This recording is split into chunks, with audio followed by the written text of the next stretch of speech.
Olá, pessoal, tudo bem? Depois de um hiato de quase 2 meses, férias merecidas, estamos de volta aqui no Pangeia Cast. Lembrando que é um podcast sem estrutura, a gente vai batendo um papo de maneira fluida, descontraída, sobre temas da psicologia, mas também que envolve, de uma maneira geral, a nossa sociedade cotidiana, não é isso? E comigo, como sempre, a minha amiga Thaís. Tudo bom, Thaís? Tudo ótimo, muito bom poder estar de volta. Bom demais. Contigo aqui, João, que bom. Tá com saudade? Muita saudade. Bom demais Acho gravar. que o pessoal aí também, né? Quem nos assiste, quem nos ouve, algumas pessoas estavam ali dizendo, cadê o próximo episódio? Então é muito bom poder estar de volta. Estavam reclamando já, né? Mas merece um pouquinho de férias também, Com porque certeza. o ano passado foi uma pegada muito, muito forte. Mas agora a gente vai iniciar e vai durante o ano todo, a cada 15 dias, lembrando, né? Isso. Ter um episódio novo. E hoje nós vamos conversar com quem? Apresente a nossa convidada. Então, hoje estamos aqui para falar sobre o entrelaçamento da psicologia e a justiça, com uma convidada de peso, né? Ana Letícia Barbosa Lima, que é psicóloga, mestra em psicologia social, facilitadora e formadora de práticas restaurativas na metodologia de círculos de construção de paz e resolução de conflitos. A Ana é analista judiciária, ou seja, psicóloga do Tribunal de Justiça do Estado do Maranhão, na 2ª Vara da Infância e Juventude de São Luís, na coordenação da Infância e Juventude e desde 2022 na unidade de monitoramento do Sistema Carcerário Socioeducativo. A Ana também atuou como conselheira no 3º plenário do Conselho Regional de Psicologia. Ela era coordenadora da Comissão de Orientação e Fiscalização, da qual eu fiz parte. Assim, foi uma honra trabalhar com essa mulher que é uma potência. E atualmente, né, na atual gestão do Conselho Regional de Psicologia do Maranhão, Ana Letícia coordena a Comissão de Relações Étnico-Raciais do CRP. Então, que mulher, currículo, gente, que profissional. Ana, seja muito bem-vinda. É um prazer pra gente aqui no Pangeia Cast te receber, né? Ainda mais para falar sobre esse tema, né, que é o entrelaçamento da psicologia no âmbito da justiça, né? Então eu queria passar a palavra para ti, assim, para que tu já começasse a apresentar pra gente, né, nas tuas palavras, a importância, né, de nós psicólogos e quem nos assiste. Aí temos muitos futuros psicólogos, né, que talvez pensem em seguir essa área. Qual a importância da gente pensar a psicologia no âmbito da justiça? Primeiro eu queria agradecer o convite, eu fico muito feliz, ainda mais para falar de um tema assim, que faz parte da minha área de atuação desde o início da minha profissão, né? Eu nunca trabalhei fora desse contexto de psicologia e justiça. E é muito curioso quando tu fala assim, qual a importância da psicologia para pensar essa relação, porque durante muito tempo a psicologia ela não se debruçou sobre essa questão. E assim, justiça ela faz parte da estruturação da nossa sociedade. E aí quando a gente fala de psicologia, a gente está falando sobre sujeitos que estão integrando essa sociedade. Então assim, como é que a psicologia não parou, né? Não se debruçava sobre esse tema. E aí eu penso que são duas áreas que elas são muito complementares, apesar da gente saber das resistências dentro do campo da justiça, da atuação da psicologia. A gente tem dificuldades, a gente tem resistências, tem uma falta de compreensão do que é esse fazer psicológico dentro do âmbito da justiça, né? E aí quando a gente fala de justiça, a gente está falando de diversas áreas dentro dessa justiça, né? Porque a gente vai pensar que existe aquela atuação do psicólogo que trabalha com questões da família, tem um psicólogo que vai trabalhar na área do socioeducativo, tem um psicólogo que vai trabalhar com violência doméstica. Então, é um campo muito diverso, né? É muito diverso, não existe assim um padrão, né? Não existe um formato. E aí, quando a psicologia ela se aproxima da justiça, ela traz essa sensibilidade do olhar, né? A sensibilidade do olhar, é a sensibilidade da escuta, porque o processo judicial, né, os trâmites do processo judicial, eles são muito céleres, eles são muito rápidos, as pessoas elas estão buscando uma objetividade muito grande, e aí por conta dessa busca da objetividade, muita coisa se perde, né? Às vezes a gênese do conflito ela se perde, e aí a psicologia vem para tentar dar um olhar para isso. Um olhar mais apurado, né? Cuidadoso. A gente estava conversando nos bastidores, né? Eu falei que eu tenho formação em Direito e em Psicologia. Engraçado que na época que eu fazia faculdade, tinha uma cadeira de Psicologia Jurídica, que era obrigatória. Logo depois que eu saí da faculdade, essa cadeira não existe mais, né? E na atuação mesmo do dia a dia, eu percebo esse certo resistência, às vezes preconceito, né, da entrada do psicólogo nesses ambientes. Né? Mas eu vejo assim, de uma essencialidade essa participação, que vamos imaginar o juiz. Né? O juiz ele não detém todo conhecimento técnico fora da área jurídica. Sim. Se você tem uma demanda que exige um cálculo, ele manda para um contador. Então pronto, eu não sei isso, o contador vai me dar um parecer, vai me dar um laudo e eu vou decidir de acordo com isso. Na psicologia, quando é uma questão que envolve questões psicológicas, questões que o psicólogo teria que atuar, não necessariamente ele faz isso. Porque existe aquela falsa, aquele falso conhecimento psicológico, né, do juiz. Então, a pergunta é como a gente consegue destravar essas amarras dentro do judiciário, como é que o psicólogo pode fazer para se inserir de maneira mais forte nesses ambientes, nesses espaços? Sim, eu costumo falar que muito parte do próprio profissional de psicologia, que assim, as portas... o psicólogo ele começou a entrar no sistema de justiça muito por meio de concurso. Isso. Né? A grande maioria foi por meio de concurso público. Então, aconteceu essa possibilidade da inserção. Quando essa possibilidade acontece, o psicólogo ele entra no sistema judiciário e ele começa a ocupar essas vagas, ele tem que começar também, além de estar trabalhando com a psicologia, ele precisa apresentar a sua profissão e sua área de atuação para aquele juiz. Porque o juiz também não conhece. Demonstrar relevância. Exatamente, porque o juiz não conhece. Conhece. Às vezes a gente tem a ideia do magistrado como, né, essa pessoa assim, detentora de todos os saberes. Ele não é, porque ele é uma pessoa também. Então ele também precisa conhecer. Né? Ele precisa entender, ele precisa compreender, como o João falou, a relevância do trabalho da psicologia. Isso só é possível se esse psicólogo, se esse profissional se coloca. Né? Se ele vai apresentar, porque senão vai acontecer isso que ele falou. Ele vai pensar, não, olha, se for para fazer uma leitura, né, às vezes não muito técnica e não muito objetiva, ele vai achar que ele é capaz de fazer. Isso. Né? Então, a gente tem que entender que o psicólogo lá, ele é um profissional, ele vai basear, né, sua avaliação, ele vai fazer sua análise de forma técnica e apresentar isso para o magistrado. É um instrumento, né? O psicólogo é um instrumento do processo. Sim, para contribuir. Para contribuir. Assim, é muito importante falar que essa contribuição, ela não se dá desse lugar do julgamento, que eu acho que é uma coisa muito importante da gente comentar Perfeito. aqui. Bem colocado. Porque não é do lugar do julgamento, porque o lugar do julgamento é dos profissionais de direito. É do juiz que está lá, ou então do promotor que vai tomar uma decisão, do defensor. Não é o nosso lugar, não é o lugar do julgamento. É nesse lugar da contribuição para a tomada de decisão. É de apresentar para ele que existe esse outro elemento aqui, que não é o elemento que está ali no processo. Que só é possível, né, de ser reconhecido ali pelo psicólogo a partir das teorias e técnicas que a psicologia nos dá. Exatamente. Né? Então, a gente está apresentando aqui mais um elemento. São subsídios, né? Exatamente. Cabe ao psicólogo municiar o juiz para ele tomar uma decisão de acordo com elementos técnicos. Exatamente, mais justo. E aí ele está em condições, né, melhores. Como, olha só, como se a gente, assim, no senso comum, se a gente está num local e eu só escuto um lado, eu vou tomar uma decisão escutando só esse lado. Se o magistrado, a gente está pensando, né, na tomada de decisão, quanto mais visões ou mais, né, versões ele tiver, mais perto dessa justiça que a gente tanto fala, é a chance dele alcançar. Perfeito.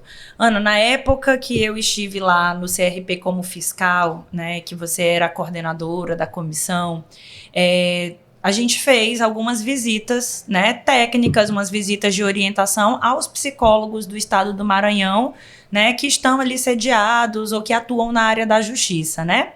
Algumas das questões, assim, que mais apareceram era isso que você falou no início, né? Essa falta de identidade do profissional no âmbito da justiça pelos outros profissionais. Então, muitos dos setores, né, em que os profissionais de psicologia estavam inseridos era ali junto com os profissionais, por exemplo, da assistência social, né, do serviço social. Né? Então, às vezes, não se conseguia atender atender aos critérios que o próprio Conselho Federal coloca, de ter um espaço com sigilo, né, uma sala reservada para uma escuta cuidadosa que garanta a confidencialidade, ou um armário com chave. Às vezes era o mesmo armário para os profissionais do serviço social e da psicologia. E eu queria te ouvir um pouco sobre isso, assim, sobre a realidade mesmo do campo, né? A estrutura, né? Eu fico até triste né, quando tu faz esse resgate, porque a gente está falando, né, de 2019, que foi o período que eu e Thaís, a gente trabalhou juntas na Comissão de Orientação e Fiscalização. Aí ela me pergunta sobre como é que está a estrutura e eu, infelizmente, eu não tenho como dizer que houve uma melhora, né? Não houve uma melhora. Não houve. Eu acho que em algumas situações está tendo até uma perda. Eu não sei se vocês acompanharam, né? Que o Tribunal de Justiça ele fez um concurso recente, no ano passado. Ele abriu vaga para vários cargos, mas ele não abriu vaga para psicologia e nem para serviço social. Não abriu vaga para nenhuma das duas áreas. E aí as duas áreas elas se organizaram, entraram em contato com uma Associação Nacional de Psicólogos, que é a APSI, com os conselhos, com os sindicatos, para tentar uma conversa e uma negociação com o Tribunal de Justiça. Mas o que isso tem a ver com o que tu me traz, né? Se eu tenho uma instituição que no nosso estado é uma instituição grande, é uma instituição forte, uma instituição reconhecida, como é o Tribunal de Justiça, e essa instituição ela faz um concurso e não abre vagas, parece que ele está dando um recado. Um recado, um sinal. Né? Está dando um recado, está dando um sinal, que para nós profissionais é algo que ficou muito... Doeu, porque a gente escuta, ao mesmo tempo que a gente escuta magistrados, promotores e defensores reconhecendo que o trabalho do psicólogo é um trabalho importante, mas a gente não sente esse mesmo reconhecimento na prática. Sim. Né? Não sente esse reconhecimento na prática. As estruturas do trabalho, né, da sala reservado, então, de um armário com chaves, né, isso tem até melhorado. Que bom. Né? E nesses aspectos tem melhorado. Mas a gente precisa também de um reconhecimento maior. E eu não falo de um reconhecimento assim, pessoal, não é com aquela psicóloga, mas é um reconhecimento da profissão, já que é tão importante, já que assim, nacionalmente e internacionalmente já existe um reconhecimento por parte da contribuição da psicologia. Por que a gente não consegue avançar para alcançar isso na prática? Sim. Precisa de gente, né? Precisa de psicólogo. Precisa de psicólogo. Isso a IA nunca vai solucionar, não vai resolver a inteligência artificial, porque eu percebo isso no tribunal. Existe essa preocupação mais no âmbito jurídico, esquecendo um pouquinho, né, da parte da psicologia. Mas a gente está falando de uma ponta. A gente está falando da ponta final, da empregabilidade, etc. Sim. Mas e a formação? Né? A formação, como é que tu vê hoje a formação nas faculdades? Tu acha que existe uma atenção à psicologia jurídica? Ou qual é a tua visão sobre essa formação hoje do psicólogo em psicologia jurídica? Eu vou até ampliar, né, para não falar só de psicologia jurídica, falar da psicologia e justiça. Porque como a gente começou, né, como o Thaís colocou na questão do entrelaçamento, porque a gente vai perceber que essa discussão da justiça, da psicologia e justiça permeia muitas outras áreas para além da psicologia jurídica. Né, a gente vai observar essa questão sendo acionada lá na psicologia social. Sim. A gente vai ver essa discussão da justiça acionada também na clínica, porque muitas vezes o profissional da clínica, ele lida com questões que tem esse atravessamento judicial e ele às vezes não está preparado para lidar com isso e se assusta. Sim. Né? E aí eu vou também retomar, porque acho que a Thaís vai se lembrar de quantas vezes a gente não recebeu na COF perguntas, né, solicitação de orientação por parte de colegas que queriam saber como lidar, proceder com aquela situação que para eles era muito nova, porque tinha um atravessamento com a justiça. E aí tu me pergunta da formação. Tu falaste assim, quando tu fizeste o curso, tinha essa disciplina de psicologia jurídica, né? E aí depois parece que saiu, mas depois voltou, porque para o direito, a disciplina de psicologia jurídica ela é uma disciplina que ela é obrigatória. Voltou a ser obrigatória. Voltou a ser obrigatória e normalmente ela é ministrada logo nos primeiros períodos do curso. E o que eu acho isso muito importante. No caso da formação em psicologia, e aí pelas diretrizes curriculares do curso de psicologia, muito surpreendentemente, ela não é uma disciplina obrigatória. Olha isso. Ela não é. É no direito, não é na psicologia. E não é na psicologia, não é curioso? Coisa, né? Muito, uma contradição. Uma contradição, né? Ela não é. Mas a gente percebe que muitos cursos, muitas faculdades, acho que observando da necessidade de formar seus profissionais para lidar com essas questões entre psicologia e justiça, inclui a disciplina de psicologia jurídica na grade. Porque sabe que isso vai atravessar a atuação em qualquer momento. Então, inclui na grade, apesar de não ser obrigatório. E eu percebo que, né, os alunos, quando tem a disciplina, quando eles passam pela disciplina, sempre é uma disciplina que eles buscam muito. Que eles querem, tem muita curiosidade, que eles querem entender, muito interesse. Assim, eu ministrei essa disciplina por muito tempo e eu sempre observei que os alunos, sempre muito participativos, trazendo, às vezes, experiências pessoais para tentar entender e até colocar exemplos, né, hipotéticos para como se daria essa construção. Então, ela não é, mas a gente tem muitas. Quando ela não é ofertada na grade, algumas instituições ofertam ela como eletiva.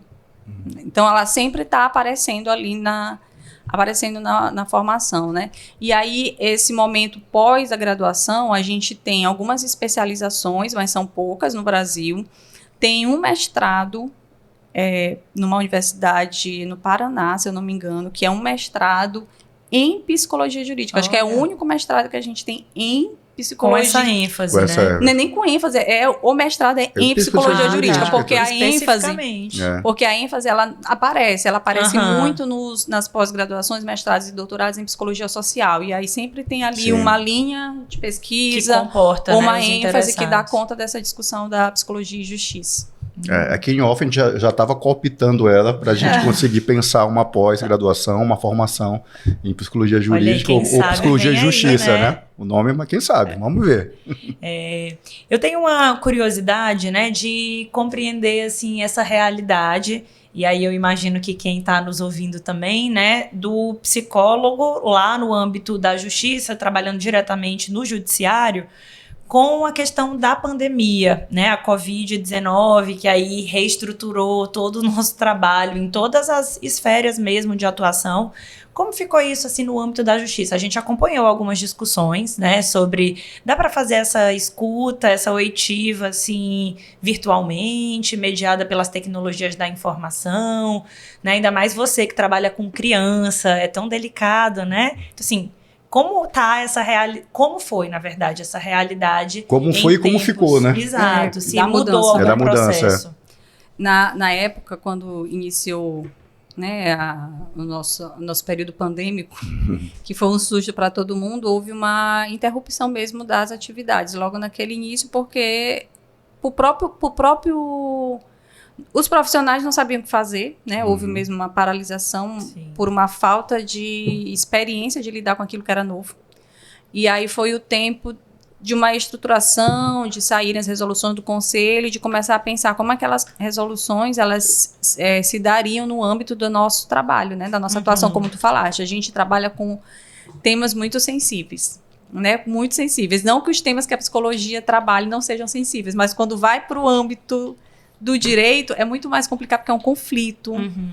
São pessoas que estão ali, vamos dizer assim, a flor da pele, aguardando uma decisão para saber que vai mudar a vida, né? Para bom, né? Ou para ruim, para um e para outro. Então, assim, é todo mundo muito sensível e são casos que envolvem violência. Então, os profissionais entenderam que aquelas situações não daria para a gente fazer, né, um atendimento virtual, como aconteceu, por exemplo, com muitos profissionais que atuavam na clínica que conseguiram fazer essa mudança, né, essa mudança de chave. Até hoje, pelo menos aqui no Tribunal de Justiça, os atendimentos eles acontecem presencialmente. A valorização, a prioridade são dos atendimentos presenciais. A gente não tem profissionais de psicologia do Tribunal de Justiça atuando em todas as comarcas. Não temos. Tá? Não temos. O que tem acontecido? Quando não tem esse profissional de psicologia, o judiciário ele contrata para aquele serviço, para aquela atividade específica, um profissional de psicologia que vai atuar como perito.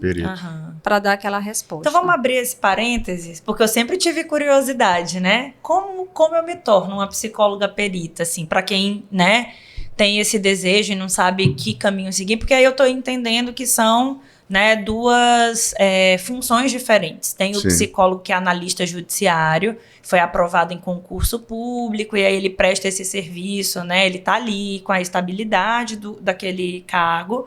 E tem um psicólogo que é formado, especialista em determinada área de interesse da psicologia, né, e que em algum momento pode ser ali convocado, né, ou convidado por um juiz, né, para prestar esse serviço para aquele caso em específico. Para os psicólogos que não querem fazer o concurso, querem se tornar peritos, qual é o caminho? Tem uma lista, né, de psicólogos credenciados ao tribunal que ele é chamado, não é isso também? Tem. Como a Thaís explicou muito bem, né? Porque o profissional que é concursado, né, o analista, ele vai também realizar perícia, mas ele não vai realizar... Ele pode realizar outras atividades ali, envolvendo psicologia e justiça, porque ele tem... O tempo de trabalho todo dele é naquela instituição, é naquela unidade judicial, então ele pode estar desenvolvendo outros projetos para além da perícia. E esse profissional que ele é convocado, ele vai fazer somente a perícia. E a ideia da perícia, na maior parte das vezes, qual é a maior demanda para a perícia dentro do Tribunal de Justiça? São questões envolvendo situações da área de família, do direito de família. Né? Na maior parte das vezes são situações envolvendo direito de família, ou então ali a questão da criança na parte de violência, então de adoção.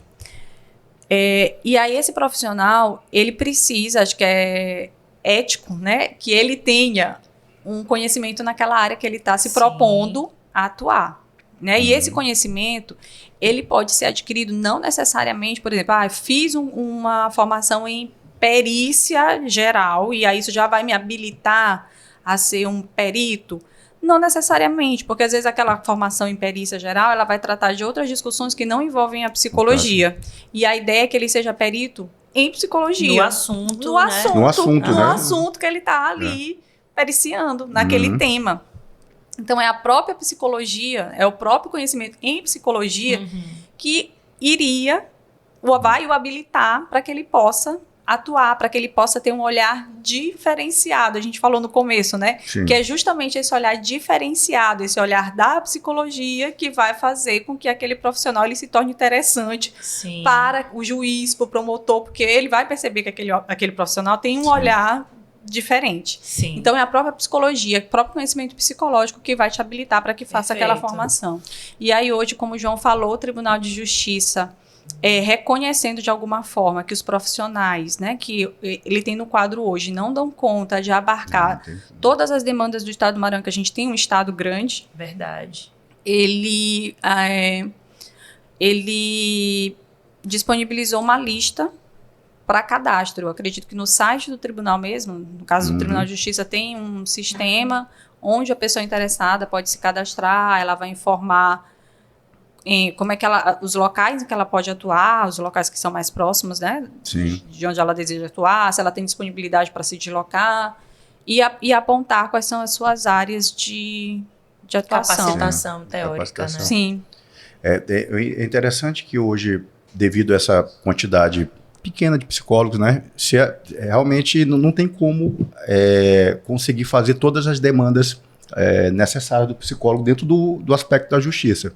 Então, acabam concentrando os psicólogos, né, nas áreas mais sensíveis, né, criança e adolescente, família, e outras ficam totalmente sem esse apoio. Eu vou dar um exemplo aqui, lá da Procuradoria do Estado, por exemplo, a quantidade de afastamento por depressão e ansiedade é uma coisa absurda. Então, a gente descobriu também muita falsificação de laudo, né, dizendo que tem depressão, que tem ansiedade, que tem que se afastar por 6 meses, 1 ano de trabalho. Isso é uma coisa absurda que está acontecendo, a quantidade, né? Como e o juiz, nesse caso, ele tem um laudo, a parte autora apresenta um laudo, às vezes 2 laudos, E é só isso que serve para subsidiar a decisão dele, o afastamento, né? Então falta esse apoio, falar, olha, vem cá, vamos chamar um psicólogo aqui para dar uma analisada. Para ver, se é realmente se é isso. Né? Sim. Então, hoje no tribunal não tem nem esse movimento para isso, né? Não tem nem quantidade de psicólogos, nem interesse também para fazer isso. Não tem, porque como eu falei, nós somos poucas. Né? E assim, aí foi só um desabafo, né? Não, mas eu entendo. Aí eu queria assim, para a gente poder visualizar de maneira mais concreta, a tua atuação, né? Hoje, onde você está alocada, lá está lotada, qual é a tua atuação? O que tu faz? Só para a gente poder visualizar e entender um pouco mais desse... Tá, eu posso falar antes de eu falar onde eu estou, de onde eu estive, para vocês entenderem aonde eu estou. Claro. É porque hoje eu entendo que hoje eu estou num local dentro do tribunal que é muito distinto, assim, né? E eu distinto que eu falo da maior parte dos meus colegas, mas entendo também que eu só cheguei lá pela atuação como psicóloga, né, na segunda vara. Então, quando eu comecei no tribunal, eu comecei trabalhando na segunda vara da infância e juventude. Né? A segunda vara da infância e juventude é uma vara especializada em apuração, processamento, né, do processo de conhecimento e execução de medida socioeducativa e apuração de ato infracional. Então, eu trabalho nessa temática do socioeducativo. Comecei trabalhando com essa área.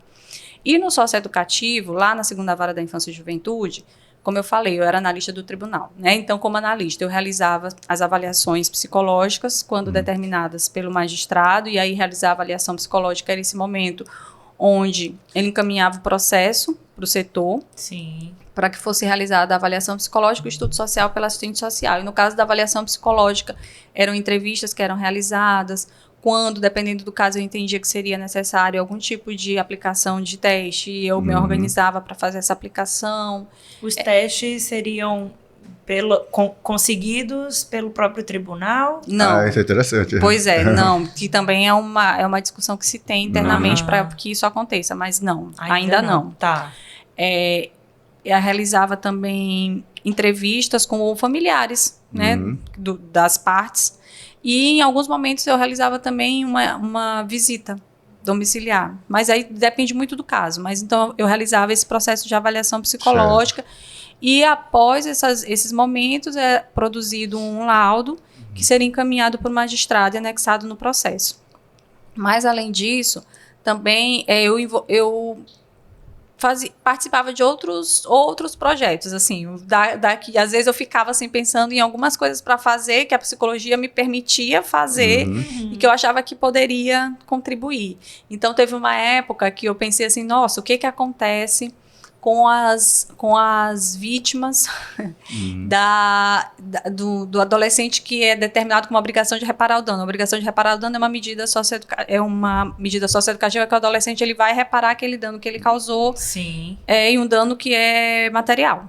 E aí essa vítima ela vai receber às vezes aquele dinheiro e ela vai receber o dinheiro assim parceladamente. E aí eu ficava, mas assim, que apoio que está sendo dado a essa vítima? Como é que a gente escuta essa vítima? E aí desenvolvi um trabalho, assim, específico para aquela situação, né? E aí, de modo que eu ia conhecendo diversas realidades que passavam ali pelo ato infracional e pensando em outros projetos, mas sempre naquela lógica. Em uma desses movimentos, né? E uma outra coisa que eu também faço, né? Faço hoje, fazia lá, porque eu acho que é uma característica minha também, eu gosto muito de dados. E eu observava que na época, quando eu comecei a trabalhar lá, há muito tempo já, foi 2009, né? Essa questão dos dados era uma coisa que era pouco mencionada. Então, eu queria saber, nossa, quantos adolescentes a gente passa por aqui? Quantos adolescentes estão cometendo determinado ato infracional? Então, eu comecei também a fazer esses levantamentos. Alguns deles foram publicados, né? Pelo tribunal. Isso é importante, né? Para você ter ali uma margem de... Inclusive, isso que a gente estava falando, né, para conseguir demonstrar o trabalho, né? A importância. E aí a gente fazia isso também em parceria com a assistente social que trabalhava comigo. E aí nesse movimento eu comecei a pensar, nossa, mas eu via muitos adolescentes chegando lá, e aí esses adolescentes, eles na audiência, eles não davam espaço para eles serem escutados. Assim, eles não tinha espaço para eles escutarem. Então, quando ele era escutado, eu falava para ele parar de falar. E aquilo ali foi me fazendo uma questão, né? Meu Deus, mas por que o adolescente está vindo para cá? Ele cometeu um ato infracional e ele não pode falar disso. Foi quando eu conheci a justiça restaurativa. E que é uma metodologia de trabalho que, de alguma forma, permite que esse adolescente, as pessoas ali, elas possam falar. E aí eu comecei também a trabalhar, me formar, né, na parte de justiça restaurativa para conduzir. A gente chama de círculos, é como se fossem grupos, né? Para a psicologia, acho que é mais fácil de entender como grupo. Grupos, para que a gente pudesse falar sobre aquele ato infracional praticado, né?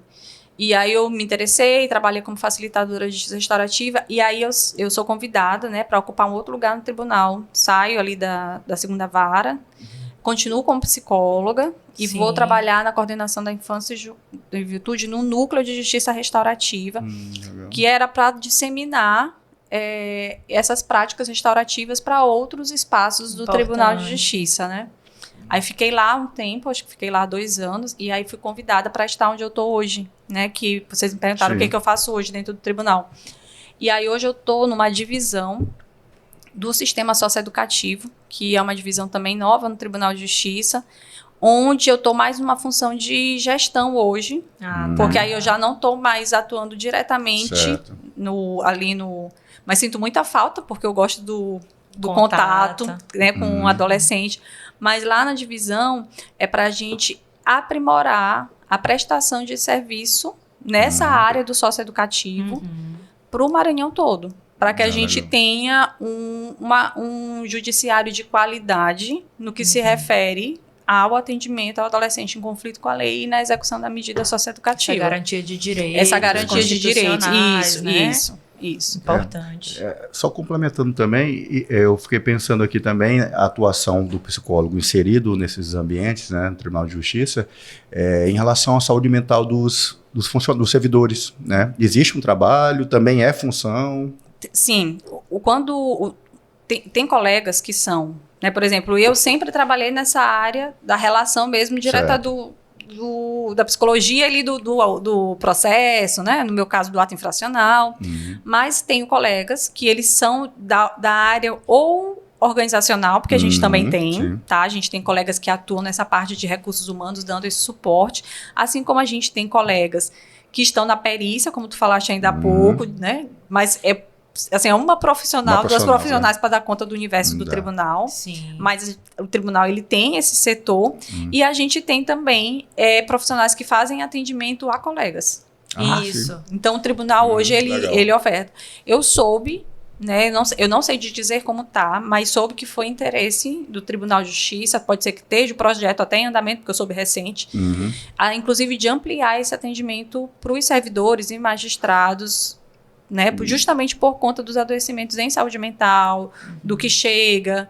Então, hoje a gente também tem poucos colegas trabalhando nessa área, mas a ideia é que amplie esse atendimento. Eu pergunto isso só para complementar, porque ano passado, tem 3 anos, o Instituto Pangea fez um convênio com o Tribunal de Justiça, oferecendo desconto justamente para os profissionais que atuam no Tribunal de Justiça, nos fóruns, porque isso mostra o interesse do próprio tribunal, né, sabendo que a quantidade de psicólogos que tem lá não consegue, né, dar conta de toda essa demanda e também possibilitar essas parcerias. Eu acho que isso já é pelo menos um caminho, né? Já é o caminho. E o tribunal, de reconhecimento. E o tribunal, acho que ele faz isso porque no tribunal, os recursos humanos do tribunal, eles sempre fazem frequentemente, regularmente, avaliações com os servidores. Sim.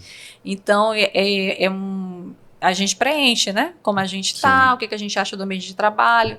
Eles têm uma política também muito grande do combate ao assédio moral. Então, acho que eles coletam essas informações e vão observando situações de adoecimento e dar resposta para isso, né? Porque eles recebem as informações, então eles precisam de alguma forma dar vazão àquilo que eles estão tendo contato. Agora, essas diferentes atuações, né, do psicólogo quando vai para a psicologia jurídica mesmo, né?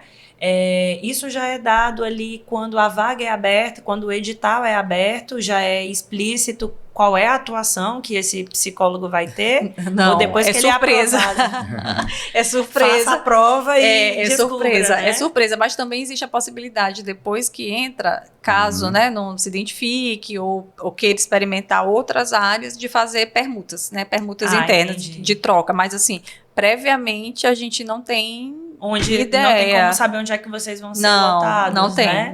não tem. E vai depender da demanda do espaço, né? Assim, de onde você for. Sim. Então, se você for para a vara da infância, tem uma demanda. Eu lembro que quando eu entrei, eu não fui uma das primeiras a ser chamada. Alguns colegas foram chamados à minha frente. Então, quando eu fui chamada para assumir essa vaga, e eu fiquei pensando, nossa, gente, o que é que eu vou fazer? O que é que eu vou fazer aqui, né? Porque na minha formação não teve. Sim. Eu não tive a disciplina. Nossa.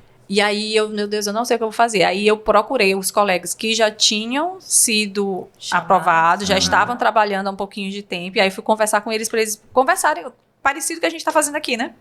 Para eles conversarem comigo e me disserem o que eles estavam fazendo. Só que a minha área, onde eu fui lotada, era completamente diferente de onde eles estavam lotados. Mas, a partir daquelas conversas, eu fui tentando redimensionar o que eles colocaram para a minha... Sim. Para minha realidade. Para minha realidade. Vou fazer uma pergunta aqui, pode demorar o tempo que tiver para responder, que eu sei que vai ser. É que, para mim, nessa discussão, né, tem 3 aspectos. A gente tem a psicologia e justiça, psicologia na justiça e psicologia jurídica. Quando eu falo na justiça, são os psicólogos que estão inseridos nesses setores, né? Traça uma diferenciação para a gente poder ficar... Meu Deus! Isso é quase uma tese. Você pergunta de concurso. De concurso. Não, para ficar claro, né, que a gente está falando desses temas, né, e é bom... Sim, vamos lá. Vou tentar aqui falar sobre isso. Esse tema, essa questão da psicologia jurídica, engraçado, né, tu falar isso, mas é algo que realmente, quem trabalha com psicologia jurídica, de vez em quando a gente se depara com isso. Eu li um livro antigo de psicologia, mas que a autora, me esqueci, Maria Caires, ela faz até uma discussão que eu acho muito interessante, né? Ela faz até uma diferenciação ali, que eu não sei se é necessária, mas ajuda a gente a pensar sobre essas propostas que tu colocaste. Quando a gente está falando de psicologia jurídica, hoje a psicologia jurídica é uma área dentro da psicologia, uma área reconhecida dentro da psicologia, demarcada ali, né, com as suas atividades. Só que muitas vezes ela está apenas associada ao Tribunal de Justiça, a questão da avaliação psicológica, da resposta, da produção de laudos. Acaba que a psicologia jurídica fica muito associada a esse lugar. Mas hoje ele é uma área, e eu costumo pensar que a gente fala em psicologia jurídica como um guarda-chuva, e que dentro desse guarda-chuva a gente vai encontrar as diversas áreas ali de atuação, como eu falei, da diversidade dentro da psicologia jurídica.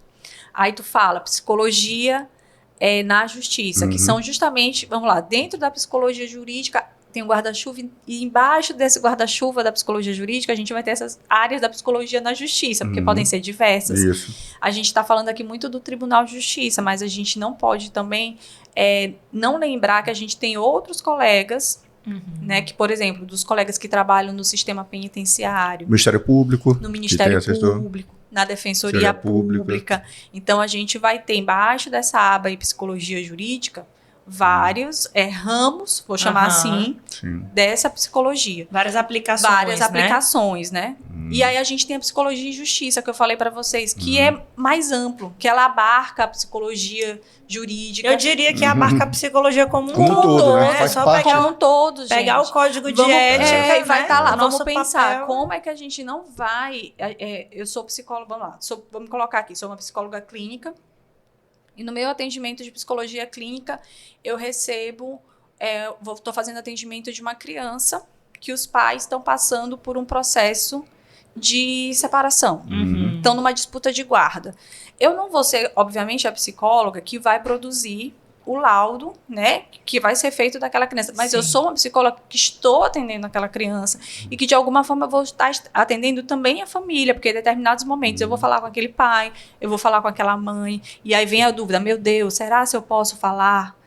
Né, foi a mãe que... né, fez o contrato e eu não vou poder falar com o pai, e aí às vezes essa psicóloga ela se vê envolvida num conflito. Interessante. Né, que ela naquele momento, quando acolheu a criança, ela nem pensou porque ela está atendendo a criança, mas às vezes a gente não sabe os caminhos, né, do atendimento, Sim, sim. É tudo surpresa. Então, quando eu falo psicologia e justiça, é para pensar que essa relação, ela é muito além, né, do que está ali só Sim. na psicologia Não é só jurídica. uma área de atuação. Não é só uma área de atuação, Não é só uma área não de é. aplicação de Não conhecimentos. é. A justiça Não é. atravessa a psicologia como ciência e sim. profissão mesmo, né? Sim. Mas eu acho também que falta, né, essa sensibilidade de ter psicólogos política pública, nas políticas públicas, né? Quem vai decidir o macro, né, o caminho, não tem muito psicólogo. Você vê esses grupos de trabalho, né, para, sei lá, confeccionar uma lei, uma política específica, não tem a participação de psicólogo. Não É tem. verdade. E assim, como eu falei ainda agora, né, que eu fiz questão de dizer, ou, por exemplo, hoje eu estou dentro do tribunal numa área que é uma área de gestão. Mas, como eu falei, é muito difícil o psicólogo chegar lá. É por falta de interesse? Não é. É porque eu acho que a gente, na psicologia, falta a gente ter esse olhar de que nós podemos também, sim, ser gestores. Nós podemos, sim, pautar políticas públicas. A gente pode estar inserido dentro da confecção dessas normativas, dessas metodologias, e muitas vezes a gente não vai. É como se a gente achasse que aquele lugar não fosse nosso, mas Mas a gente pensa uma síndrome de impostor.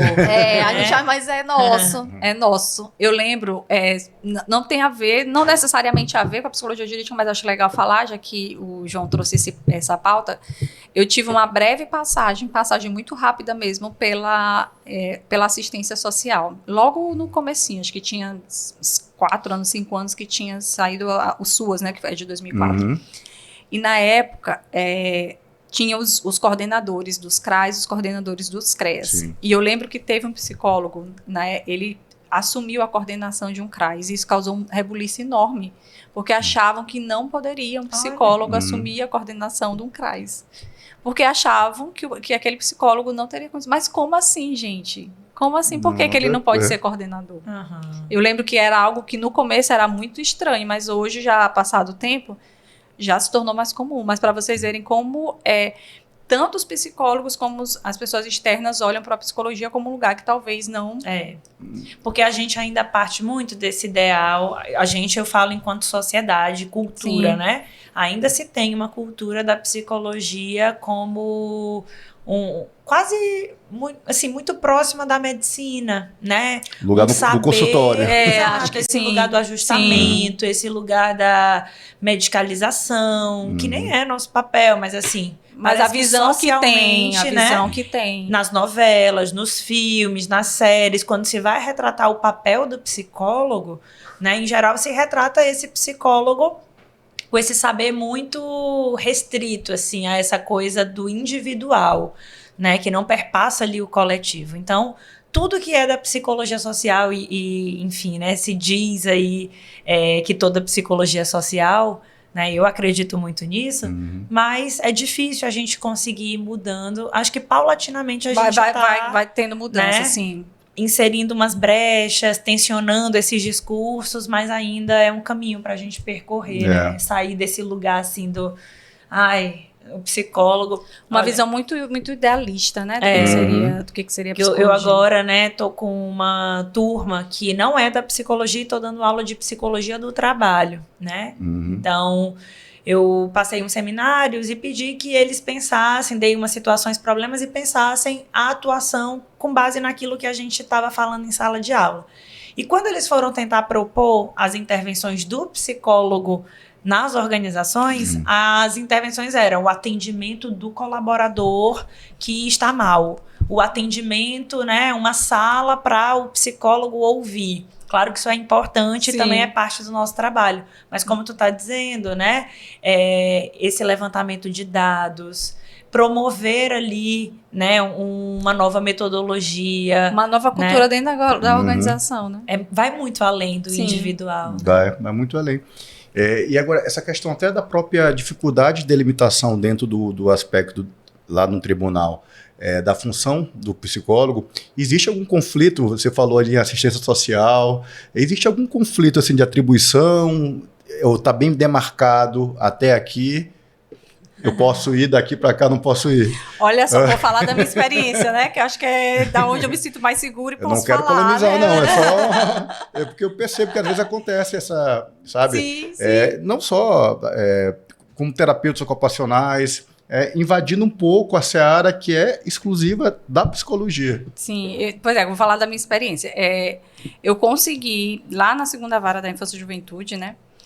Consegui construir com a minha colega esses espaços delimitados, mas assim, foi de uma construção mesmo coletiva. Democrática. Democrática e coletiva, porque até para mim, em determinados momentos, vou dar um exemplo de uma atividade que, antes de eu entrar, na minha cabeça assim, nossa, é só assistente social que faz isso.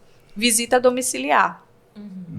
Né? Visita domiciliar, porque na minha cabeça, me deslocar, que é aquela ideia, né, que o psicólogo está ali na salinha, na minha cabeça, sair do meu espaço de trabalho para ir até a casa ali do adolescente ou da mãe, ou de alguém que eu estou entrevistando, me deslocar, isso não seria a minha função enquanto psicólogo, isso deveria ser função da assistente social. Então, por muito tempo eu não fui.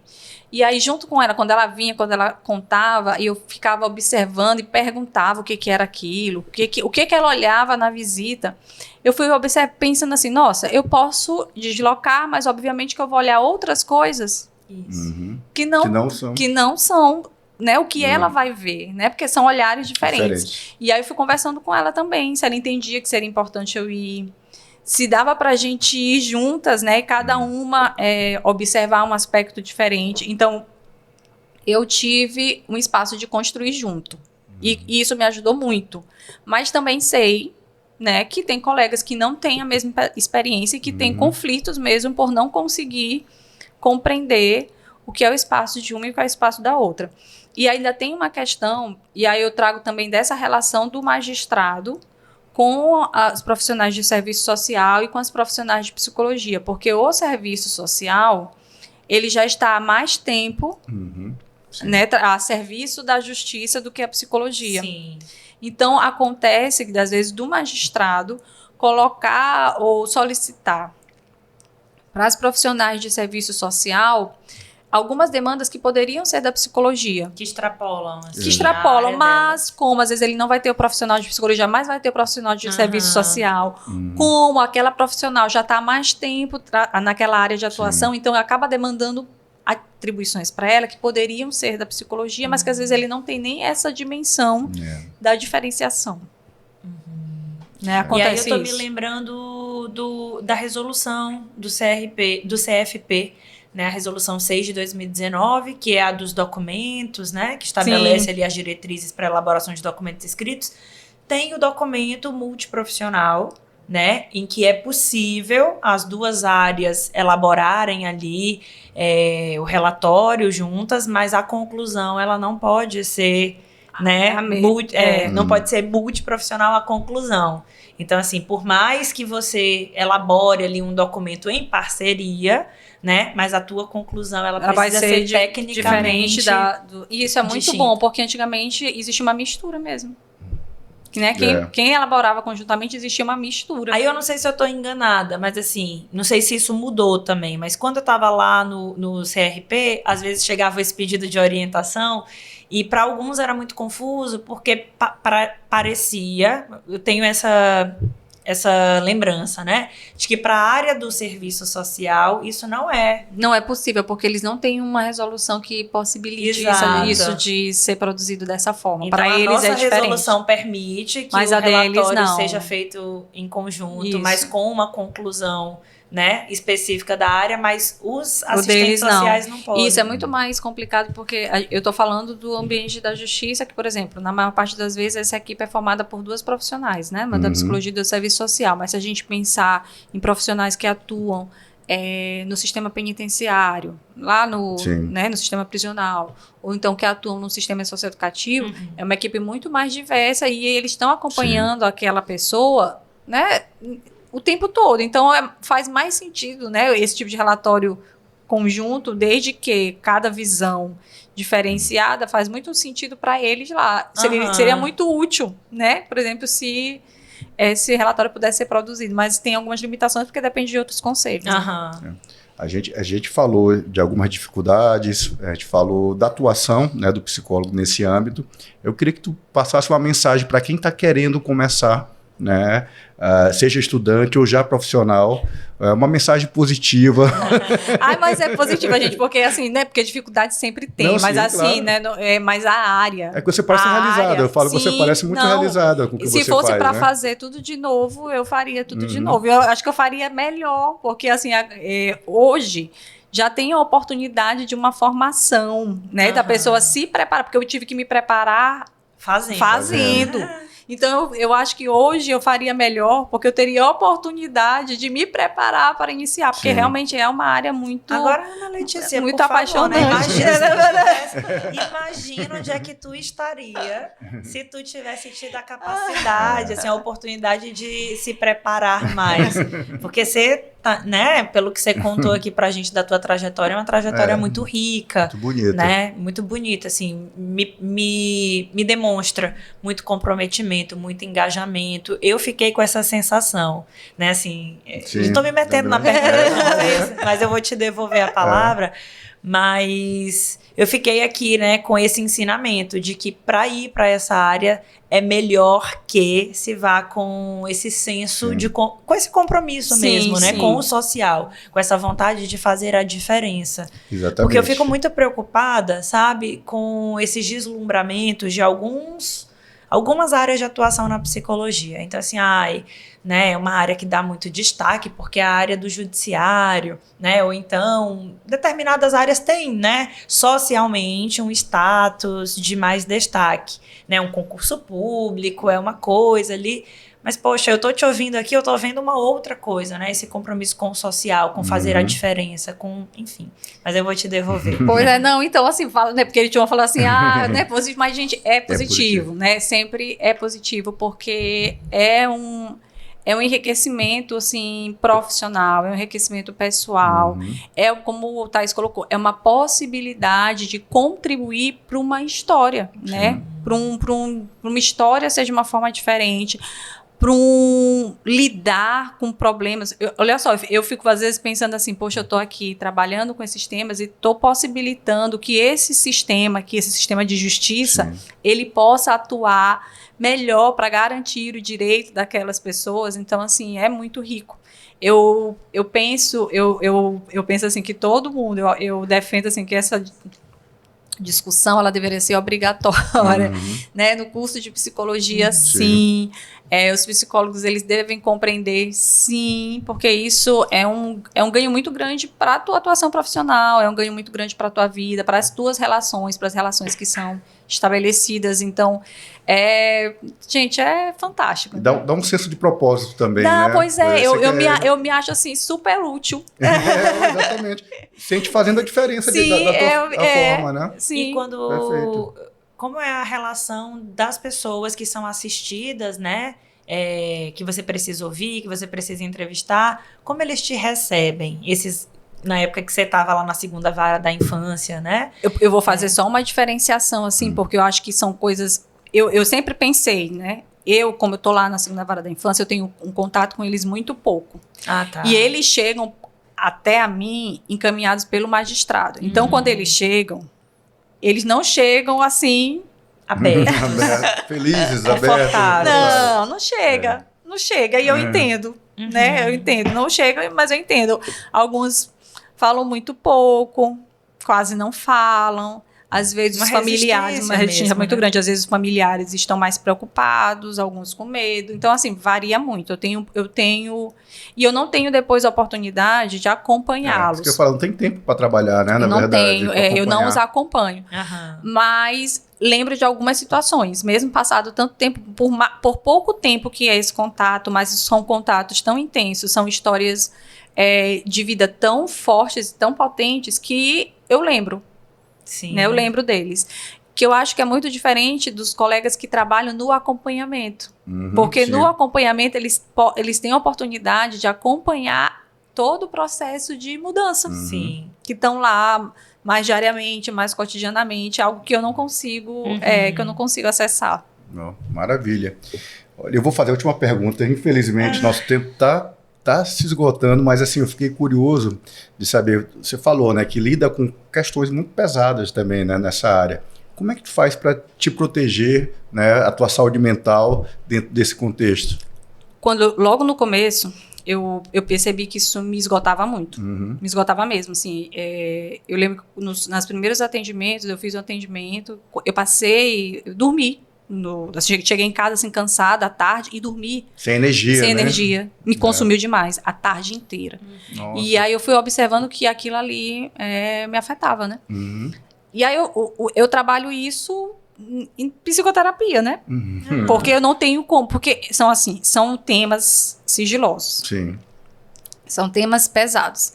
Eu não tenho como compartilhar isso. Uhum. Né? Eu não tenho como chegar em casa e compartilhar isso com minha família. Não tenho espaço para falar. Então, para não ficar guardado e eu não sofrer e não adoecer, né? Eu tenho que ter um espaço onde eu possa falar disso. Para poder dar conta, porque realmente são temas difíceis, né?